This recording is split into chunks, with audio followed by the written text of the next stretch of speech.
Hi friends, అందరికీ నమస్తే. Welcome to మా ఇంటి గృహలక్ష్మి. ఈ వీడియో అయితే ఇవాళ మార్నింగ్ రొటీన్ బ్లాగ్ అండి.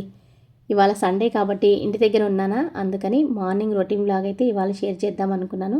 అందుకని ఇంకా ఇవాళ మార్నింగ్ పూజ బ్లాగ్తో స్టార్ట్ చేశానండి వీడియో. ఇంటి దగ్గర ఉంటే ఇంకా ఉదయాన్నే ఇంకా ఇప్పుడు త్వరగానే లేస్తున్నానండి. ఇంతకుముందు లేట్గా లేస్తున్నానా, ఇంక ఇప్పుడు మన బాడీలో కూడా ఒక టైంకి లేయటం అలవాటైతే ఇంకా అలాగే అలవాటవుతుంది. అందుకని 4 గంటలకే మెలుకు అయితే వస్తుంది. అందుకని వాళ్ళ త్వరగానే వేసాను. ఇంక ఇల్లంతా శుభ్రం చేసుకొని ఇంకా బట్టలు ఇంటే మడతేసుకొని ఇంకా తర్వాత స్నానం చేసి ఇంకా పూజకైతే రెడీ అయ్యాను. ఇంకా ముందు రోజు పెట్టిన పువ్వులన్నీ ఉంటాయి కదా, అవి అయితే తీసి తర్వాత ఇంకా చిన్న ముగ్గు అయితే వేస్తున్నాను. అవి స్టెన్సిల్స్తో వేస్తున్నాను, ఎందుకంటే త్వరగా అవుతుంది కదా పని అని. ఇవాళ ఇంకా టిఫిన్ కూడా పెద్దగా ఎక్కువ అయితే టిఫిన్ లేదండి. నేను పూజ చేసేలోపు మా అత్తయ్య అయితే టిఫిన్ కూడా రెడీ చేస్తుంది. ఇంకా అందుకని కొంచెం నిదానంగా పువ్వులన్నీ ఉంటే ఆ పువ్వులన్నీ పెట్టి ప్రశాంతంగా పూజ అయితే చేసుకున్నాను. ఇలా ఇంట్లో పూజ చేసుకుంటే ఉదయాన్నే చాలా ప్రశాంతంగా ఉంటుంది. యాక్చువల్గా పూజ స్టార్ట్ చేయడానికంటే ముందు నాకు ఎందుకో ఇవాళ తలనొస్తున్నది. ఎందుకు తలనొస్తుంది అనుకుంటా పూజ గదిలోకి వెళ్ళానండి. పూజ చేసి వచ్చేలోపు ఆ తలనొప్పి ఎటుపోయిందో పోయిందండి. అసలు మతికి కూడా లేదు. అలా కొద్దిసేపు మన కాన్సన్ట్రేషన్ అంతా కూడా ఇంకా పూజ చేస్తుంటే మైండ్ అంతా రిలాక్స్గా ఉంటుంది. ఏం ఆలోచించం, రిలాక్స్గా ఉంటుంది. మన మైండ్ ఎక్కడో ఆలోచించకుండా ఇక్కడే ఉంటుంది. కాబట్టి ఈ పూజ చేసే టైంలో ఇంకా అలా నాకైతే ఆ తలనొప్పి పోయిందనమాట. బయటకు వచ్చిన తర్వాత అంటే పూజ అంతా అయిపోయి బయటకు వచ్చిన తర్వాత అనుకున్నాను, ఏంటి పూజ చేయకముందు ఇంక ఇవాళ ట్యాబ్లెట్ వేయాలా ఏంటి అనుకున్నాను. అంటే ఈ మధ్యకాలం అస్సలు తలనొప్పి ఎప్పుడు లేదు. ఎందుకంటే నిన్న ఎక్కువగా ఎండగా ఉండటం వల్ల ఏమో కొంచెం టైర్డ్ అయిపోయాను, అందుకు వచ్చిందేమో అనుకున్నాను. ఇక పూజ చేసి వచ్చేలోపు తగ్గిపోయిందండి తలనొప్పి. అలా ఉంటుంది అనమాట. పూజ చేసుకుంటే కనుక ఇంట్లో కూడా అందరికీ పాజిటివ్గా ఉంటుంది, మనకు కూడా మంచి ఎనర్జీగా ఉంటుందండి. ఇంట్లో దీపాలు వెలుగుతూ ఉంటే అసలు ఆ అగరబత్తీల ఫ్రాగ్రెన్స్ ఉంటుంది కదా, అది వస్తూ ఉంటే ఇంట్లో ఇంకా చాలా బాగుంటుంది కదా. ఇంకా పూజ అంతా చేసిన తర్వాత నేను వంటకి చేయడానికి కిచెన్లోకి అయితే వచ్చాను. ఆల్రెడీ మా అత్తయ్య అయితే చేసిందండి. ఏంటి అంటే టిఫిన్ ఇవ్వాల ఇడ్లీ పిండి ఉంటే అందులో కొంచెం రాగి పిండి, కొద్దిగా గోధుమ పిండి, కొంచెం శనగపిండి వేసి కొన్ని ఆనియన్స్ వేసి ఊతప్పంలాగా అయితే వేసుకున్నాము. నేను పూజ చేసేలోపు మా అత్తయ్య చేసిందండి. మా మామయ్యకి చేసి పెట్టింది, మా అత్తయ్య కూడా తినింది. ఇంకా నాకు కూడా 2 వేసి పెట్టింది. ఇంకా 2 మా అబ్బాయికని వేస్తున్నాను నేను. ఇంకా చట్నీ కూడా మామిడికాయ చట్నీ ఉంది కదా, ఆ మామిడికాయ చట్నీ అలాగే కొంచెం వెల్లిపాయ కారం ఉంది. అంత ముందు రోజు నైట్ చేసిన టమాటా పులుసు ఉందనమాట. టమాటా ములక్కాయలు వేసి ముందు రోజు చేశాను అనమాట. అంది ఉంది. ఇంకా అవే సరిపిచ్చేసాను. ఇంకా అందుకని పని అయితే త్వరగా అయిపోయినట్టుంది. అస్సలు అంట్లు కూడా ఏమీ పడలేదండి ఇవాళ. ఇంక ఇక్కడ ఒక కామెంట్కి రిప్లై ఇద్దాం అనుకుంటున్నాను. ఏంటంటే ఒకరు కామెంట్ చేశారనమాట, 2 సార్లు చేశారు. ఏంటంటే మీరు ఎలా సన్నగా అయ్యారని. నేను సన్నగా అయ్యడానికి ఒక డైట్ అయితే ఫాలో అయ్యానండి. ఏంటంటే ఎర్లీ మార్నింగ్ టిఫిన్ అంటే మార్నింగ్ బ్రేక్ఫాస్ట్కి టిఫిన్ స్కిప్ చేసి ఒక మంత్ ఫాలో అయ్యాను. ఏంటంటే రాజ్మా, అలాగే శనగలు, పెసలు, ఇంకా అలసందలు, ఇంకా స్వీట్ కార్న్ ఇవన్నీ కూడా ఉడికించి ఒక కప్పు అంటే మనకి ప్రోటీన్ బౌల్ ఉంటుంది కదా, ప్రోటీన్ బౌల్ ఒక కప్పు తీసుకున్నాను. అలాగే అందులో కొంచెం క్యారెట్ వేసుకునేదాన్ని, ఒకటి ఏదైనా ఫ్రూట్ తీసుకునేదాన్ని. ఇంకా మార్నింగ్ అవే అండి.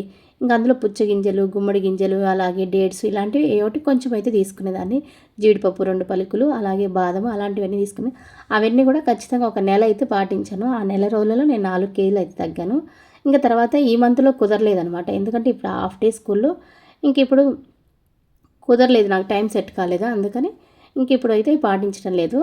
ఎప్పుడన్నా వారానికి 2 సార్లు అలా అయితే అవి తీసుకుంటున్నాను. ఇంకా మధ్యాహ్నం లంచ్కేమో కొద్దిగా రైస్ తీసుకొని ఎక్కువగా కర్రీ ఎక్కువ అంటే ఆకుకూరలు అలాంటి పప్పు కర్రీ ఎక్కువగా ఎగ్ అయితే ఒకటి అట్లా తీసుకుంటున్నాను అనమాట. ఇంకా ఈవినింగ్ కూడా అంటే అన్నం లేకుండా చపాతీలు 2 కానీ లేదంటే ఒక రోటీ కర్రీ అలా అయితే తీసుకుంటున్నాను. అందుకని కొంచెం సన్నగాను. అది అనమాట నేను ఫాలో అయిన డైటు. ఇంక ఇవాళ లంచ్లోకి పెసరపప్పు, అలాగే ఆలు క్యారెట్ కర్రీ, ఇంకా రసం అయితే చేశానండి. పెసలు అయితే వేస్తున్నాను. పెసలు కడిగి ఆ తర్వాత అందులో ఆనియన్, టమాటా వేసాను. మరి అచ్చంగా పెసలు నానబెట్టకుండా ఉడుకుతాయంటే ఉడుకుతాయండి. మనకి పెసరబాళ్ళు అంటే సాయిపప్పు ఉన్నా వేసుకోవచ్చు, పెసరబాళ్ళు పొట్టుతో ఉన్నా వేసుకోవచ్చు, పెసలతో అయినా పప్పు చేసుకోవచ్చు. మా ఇంట్లో అయితే ప్రస్తుతానికి పెసలు ఉన్నాయి, అందుకని నేను పెసలే తీసుకున్నాను. అందులో ఒక గ్లాస్ మైదా తీసుకున్నాను. అందులోకి ఒక 3 టమాటాలు, ఒక ఆనియన్ వేస్తున్నాను. ఇప్పుడు సమ్మర్ కదా, ఈ సమ్మర్లో పెసరపప్పు చలవ చేస్తుంది కాబట్టి పెసరపప్పు చేసుకుంటే బాగుంటుంది. అందుకని పెసరపప్పు చేస్తున్నాను. పెసలే కడిగి అందులో టమాటా, ఆనియన్, పసుపు వేసి మూత పెట్టేసాను. ఇంకా పచ్చిమిరపకాయలు, కారం అవి అయితే వేయలేదు, ఎందుకంటే మామిడికాయ చట్నీ ఉంది. అందుకని లాస్ట్లో కొంచెం కారం వేస్తే సరిపోతుందిలే, కానీ ఎక్కువ కారం అది లేకుండా కారం వేయలేదు. ఇంకా టమాటాలు రసానికని కొంచెం అవి మగ్గించడానికి కొద్దిగా అందులో ఆయిల్, కొంచెం చింతపండు వేసి స్టవ్ పైన పెట్టేశాను. ఈలోపు ఇంకా అవి మగ్గుతుంటే ఒక 2 క్యారెట్లు, ఆలు అయితే కట్ చేసి పెట్టుకున్నానండి. ఇది కర్రీ కోసము. కొంచెం మరీ పొడి కాకుండా, కొంచెం మరీ గ్రేవీలాగా కాకుండా, ఓన్లీ కొంచెం మెత్తగా రావాలంటే మనం ఏం చేయాలంటే కొంచెం ఆనియన్ వేసుకుంటే కనుక కూర అనేది మరీ ముక్కలు గట్టి, అంటే క్యారెట్ కానీ ఈ ఆలు కానీ మరీ క్రిస్పీగా కాకుండా కొంచెం మెత్తగా ఉండేటట్టు అన్నంలోకి బాగుంటుంది అన్నమాట. అట్లా చేయడానికైతే ఆనియన్ వేసాను. ఆనియన్ లేకుండా ఉంటే మనకి కొంచెం బాగా ముక్కలు అనేది పొడి అవుతాయి. అలా లేకుండా ఉండటానికి ఇలా దీంట్లో రకరకాలు చేసుకుంటారు కదా, కొంతమంది బాగా ఫ్రై చేస్తారు, డీప్ ఫ్రై. అలా చేయకుండా నేను ఇలా చేస్తున్నాను. డీప్ ఫ్రైకి వేరే రకంగా ఉంటుంది. అప్పుడు క్యారెట్ అవి లేకుండా ఓన్లీ అవి డీప్ ఫ్రై చేసుకోవచ్చు. నేనైతే క్యారెట్ అది కలిపి వేసాను, ఆనియన్ కూడా వేసాను. అందుకే ఆనియన్ వేస్తే ముక్కలు మెత్తగా ఉంటాయి. ఇంక ఈలోపు టమాటాలు మగ్గిపోయాయి అనమాట రసానికి. ఆ రసానికి గట్టిగా పిండుతున్నాను. ఆ పైన స్కిన్ ఉంటుంది కదా, అది తీసేసాను. అది తీసేసి ఇంకా రసానికి సరిపోయిన నీళ్ళు పోసి అందులో పసుపు, సాల్ట్, అలాగే కారం కూడా వేసి పెట్టేస్తున్నాను. ఇంకా తాలింపు అయితే మళ్ళీ పెడతానండి. కరివేపాకు కూడా వేసాను. కరివేపాకు, కొంచెం కొత్తిమీర, ఇవన్నీ వేసి బాగా ఉడికితే కనుక ఈ రసం అనేది బాగుంటుంది. యాక్చువల్గా రసం పొడి లేదు, కానీ ఇంకా టమాటా రసం అయితే చేస్తున్నాను. పప్పు కూడా ఉడికిపోయిందండి. ఇట్లా ఉడకాలంటే నేను 8 విజిల్స్ రానిచ్చాను. మామూలుగా మనం నానబెట్టుకున్నాం అనుకో 3 విజిల్స్ అయితే సరిపోతాయి. ఇంకా నానబెట్టలేదు కదా పెసలు, అందుకని ఎక్కువ విజిల్స్ వస్తే సరిపోతాయి. పప్పు అయితే 3 విజిల్స్ సరిపోతాయండి. అంటే మనకి పెసర బ్యాళ్ళు ఉంటాయి కదా, బ్యాళ్ళతో వేసుకున్న 3 విజిల్స్ అయితే సరిపోతాయి. ఇంకా అందులో కొద్దిగా సాల్ట్ వేసి వెనుపుతున్నాను. గంటతో అన్న మనకి మెత్తగా అయిపోతుంది. తర్వాత తాలింపు వేస్తున్నాను. తాలింపు ఒకేసారి ఇంకా నేను రసానికి అలాగే పప్పుకు కూడా పెట్టేస్తున్నాను, ఎందుకంటే మనకి పని ఈజీగా అవుతుంది కదా, అందుకని ఒకేసారి వేస్తున్నాను. ఇంకా అందులో పప్పుకి రసానికి సరిపోయేట్టు కొద్దిగా ఆయిల్ వేసాను. ఇంకా ఎండుమిర్చి, కరివేపాకు, వెల్లుల్లి, ఇంకా తాలింపు గింజలు అన్నీ వేసి పోపు పెట్టేసి సగం అందులో వేసేసాను, సగం పప్పులోకి వేసాను. ఆయిల్ అయితే కొంచెం తీసుకుని సరిపోతుంది. రసానికి పప్పుకి మనకి ఎక్కువగా ఆయిల్ అయితే పట్టదు. కర్రీలు అయితేనే పొడి కర్రీలు చేసుకుంటాను చూడు, ఫ్రై కర్రీలు, ఆ కర్రీలలోకి ఎక్కువ ఆయిల్ అయితే పడుతుంది, కానీ ఇంక ఇలాంటి వాటికి తక్కువ పడుతుంది. పప్పు అంతా కూడా ఇందులో వేసేస్తున్నాను. పప్పు ఎప్పుడైనా కానీ నార్మల్ పప్పు అయినా ఇలాంటి పప్పు అయినా కొద్దిగా ఉడికితే మళ్ళీ బాగుంటుంది తాలింపు తర్వాత. ఇంకా కొద్దిగా అయితే కారం వేసానండి. ఇప్పుడు ఫస్ట్ వేయలేదు కదా, అందుకని ఇప్పుడైతే వేసాను. కొంచెం కారం వేసిన తర్వాత ఇంకా ఉడికించాలి, అప్పుడు బాగుంటుంది. ఇంకా రసం కూడా అవుతున్నాయండి. రసంలో రసం పొడి లేదు కదా, ఏం వేస్తానంటే కొంచెం వెల్లుల్లి అవి వేస్తాను. నిజంగా పెసరపప్పు అయితే చాలా బాగా వచ్చిందండి. పెసులతో బాగా ఉడుకుతుందో లేదా అనుకున్నాను, బాగా ఉడికింది. టేస్ట్ కూడా చాలా బాగా వచ్చింది. ఇంకా రసం పొడి లేదని ఇందులో కొద్దిగా కొబ్బరి, మిరియాల పొడి, కొంచెం వెల్లుల్లి అయితే వేశానండి.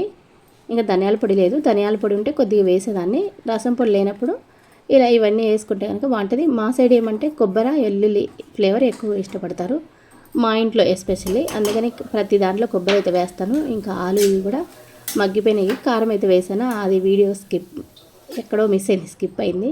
ఇంకా వెల్లుల్లి అయితే వేసాను. ఒక్కోసారి కెమెరా ఆన్ చేసాం అనుకుంటాం కానీ ఆఫ్ చేసి ఉంటాం, అలా మిస్ అవుతుంటే ఇంక ఇదిగోండి కర్రీ అలాగే పప్పు రసం అయిపోయినాయి. ఇంకా డిష్ అవుట్ అయితే చేయలేదు, ఎందుకంటే తిన్న తర్వాత ఒకేసారి అన్నీ తీసి పెట్టేసి ఇంకా అడిగితే బాగుంటాయి కదా అని చేయలేదు.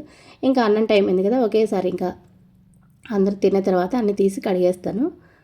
ఇంకా మా అత్తయ్య అయితే పెడుతుంది. నేను మామిడికాయ చట్నీ తెచ్చానండి, కొత్త చట్నీ పెట్టాం కదా, అసలు మరుసటి రోజు నుంచే తింటున్నాము. ఎంత బాగుందో చట్నీ అయితే, తీయగా కొంచెం పుల్లగా, ముక్క అనేది కొంచెం తీయగా కొంచెం పుల్లగా ఉంది. అందుకని అయితే చాలా బాగుంది. పెరుగన్నంలో తినడానికి కానీ అలాగే కొంచెం అన్నంలోకి తినడానికి కానీ. ఇలా పెసరపప్పు ఎందుకు చేశానంటే మెయిన్గా మామిడికాయ చట్నీ ఉంది కదా, ఆ కాంబినేషన్లోకి పెసరపప్పు అయితే చాలా బాగుంటుంది. అందుకని కొంచెం కారం వేసి అలా పప్పు అయితే చేశాను. అసలు ఆ కొంచెం కారం ఎక్కువైనా చప్పటి పప్పులాగా చేసుకొని ఈ మామిడికాయ చట్నీ అది తినొచ్చండి. చట్నీ అంటే నాకు అలానే వస్తుంది. కొంతమంది మొన్న ఎవరు అన్నారనమాట, చట్నీ అంటావు పచ్చడి అంటావు అంటే, మా సైడ్ ఎక్కువ అలానే అంటామండి, మామిడికాయ చట్నీ అంటాం. అలా అలవాటైందనమాట. యాక్చువల్గా చట్నీకి కొంచెం మీనింగ్ వేరు ఉంటుంది. పచ్చడి లేదా పికిల్ అంటారు కదా, నాకు అలానే వచ్చేస్తుంది అనమాట. మన ఇంట్లో మనం ఎలా మాట్లాడతామో అలానే వస్తుంది కదా వాయిస్. అందుకని మామిడికాయ పచ్చడి అనమాట. మామిడికాయ పచ్చడి, పెసరపప్పు, ఆలు, క్యారెట్ ఫ్రై ఇవి అయితే చేశాను. ఇంకా రసం కూడా అండి. చుక్క కూర పెట్టుకుంటే ఇంకా బాగుంటుంది. ఇంకొంచెం సప్పగా ఉంటుంది కదా, పుల్లగా చుక్క కూర బాగుంటుంది. అందుకే మామిడికాయ చెప్పిందనే పెసరపప్పు చేశాను. మామిడికాయ చెట్టు బాగుంది. అయిపోయింది. నేను ఎలా తింటాను పెరుగులో పెరుగన్నం లేకపోతే అన్నం లేకపోతే.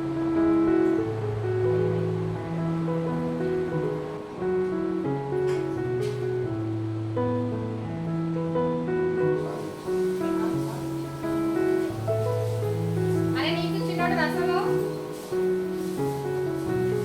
అయిపోయినా చెప్పాను.